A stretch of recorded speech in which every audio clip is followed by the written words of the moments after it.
Bien-aimés en Jésus-Christ, salut et bienvenue à With Nous, notre communauté qui lit la Bible ensemble pour connaître les promesses qu'on a en Jésus-Christ, notre Seigneur, notre Sauveur et notre espérance.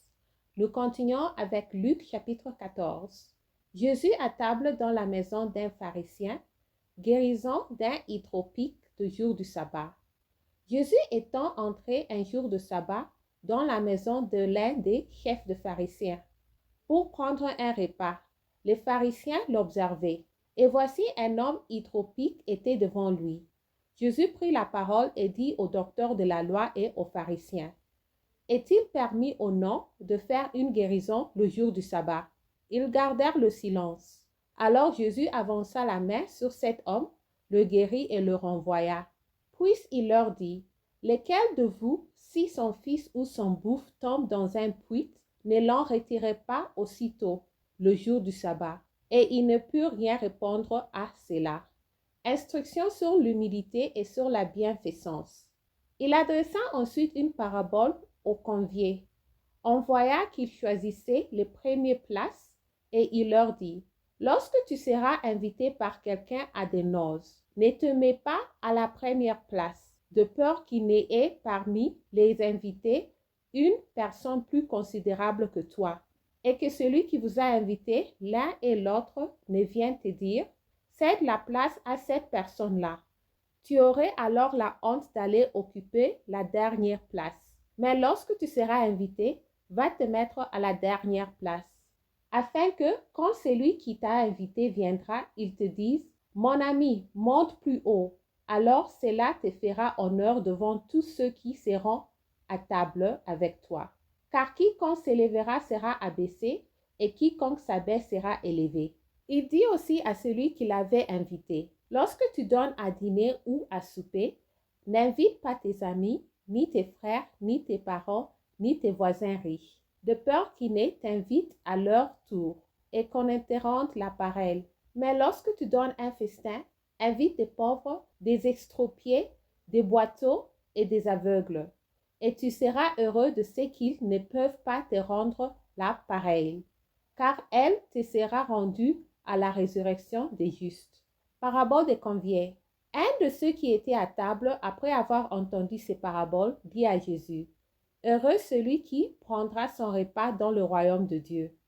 Et Jésus lui répondit, un homme donna un grand souper, et il invita beaucoup de gens. À l'heure du souper, il envoya son serviteur dire aux conviés, venez car tout est déjà prêt.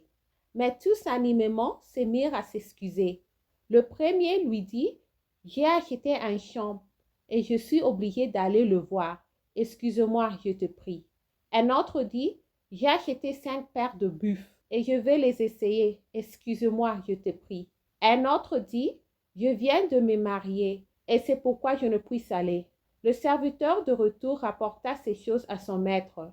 Alors le maître de la maison, irrité, dit à son serviteur, va promptement dans les places et dans les rues de la ville et amène ici les pauvres, les extropiés, les aveugles et les boiteuses. Le serviteur dit, maître, ce que tu as ordonné a été fait et il y a encore de la place. Et le maître dit au serviteur, va dans le chemin et le long des haies et ce que tu trouveras, constrais-le d'entrer, afin que ma maison soit remplie. Car je vous l'ai dit, aucun de ces hommes qui avaient été invités ne goûtera de mon souper. Condition à remplir pour être disciple de Jésus.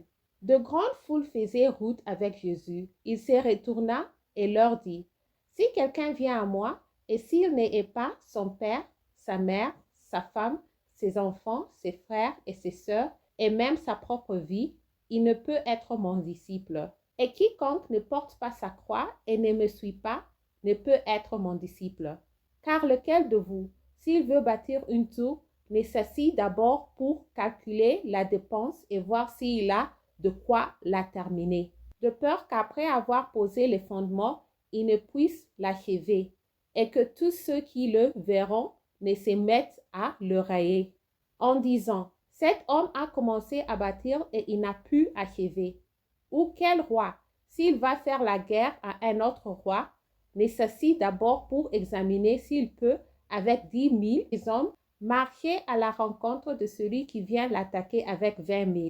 S'il ne le peut, tandis que cet autre roi est encore loin, il lui envoie une ambassade pour demander la paix. Ainsi donc, quiconque d'entre vous ne renonce pas à tout ce qu'il possède ne peut être mon disciple. Le sel est une bonne chose, mais si le sel perd sa saveur, avec quoi l'assaisonnera-t-on? Il n'est bon ni pour la terre, ni pour le fumier. On le jette dehors. Que celui qui a des oreilles pour entendre, entende. Merci d'avoir lu ensemble. J'améliore mon français en lisant la Bible. Restez en Jésus-Christ et shalom.